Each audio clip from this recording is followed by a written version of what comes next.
एक छोटा लड़का होता है जो अपना मम्मी के साथ में हर एक गर्मी छुट्टी में ट्रेन पकड़ के अपने नानी के घर में जाया करता था। और ये जो सिलसिला है जो प्रत्येक वर्ष होता था, जब भी गर्मी छुट्टी मिलता था बच्चा का, उसका मम्मी जो है उसका नानी का घर में लेके जाया करता था। लेकिन एक बार की बात है दोस्तों, उस बच्चा का जो पिताजी जो है उसका एक बिजनेस था, मतलब कि छोटा दुकान था, तो उसका दुकान ठीक से नहीं चल रहा था।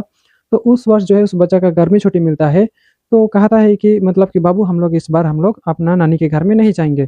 तो लेकिन वो बच्चा जो है जिद में अड़ जाता है, कि कहता है कि नहीं, मुझे नानी के घर में जाना है, मुझे नानी के घर में जाना है। वो रोने लगता है, जिद पकड़ पकड़ लेता है। तो उसका मम्मी जो है वो कहता है कि अगर तुमको तुम्हारा नानी के घर में अगर जाना है तो आपको हम लोग ट्रेन में बैठा देंगे, तुम अपना नानी के घर में चले जाना, ये सब कहा जाता है। लेकिन वो बच्चा जो कहता है अपना एक्साइटेड में आकर, खुशी में आकर, ठीक है हाँ, मुझको ट्रेन में बैठा दो, मैं चला जाऊंगा, ये सब कहता है। जब वो बच्चा रेडी हो जाता है तो उसका मम्मी लोग जो है ट्रेन मतलब कि टिकट कर देते हैं। उसके बाद में ट्रेन में बैठाने से पहले उसका मम्मी जो है उसको एक छोटा सा चिट्ठी देता है, और कहता है कि जब भी तुमको उदास लगे, जब भी तुम दुखी होगे, तो तुम इस चिट्ठी को तुम खोल के पढ़ लेना, ये सब कहता है। तो बच्चा कहता है कि मुझे इसका कोई ज़रूरत ही नहीं पड़ेगा, कोई मतलब कि मुझे तो दुःख होगा ही नहीं, ये कहता है। और वो बच्चा जो है ट्रेन में बैठ जाता है। जब वो दूर जाता है, जब वो ट्रेन में मतलब कि सफ़र शुरू हो जाता है, तो वहाँ पर नए-नए लोग आते हैं, अजनबी लोग आते हैं, वहाँ पर बैठते हैं।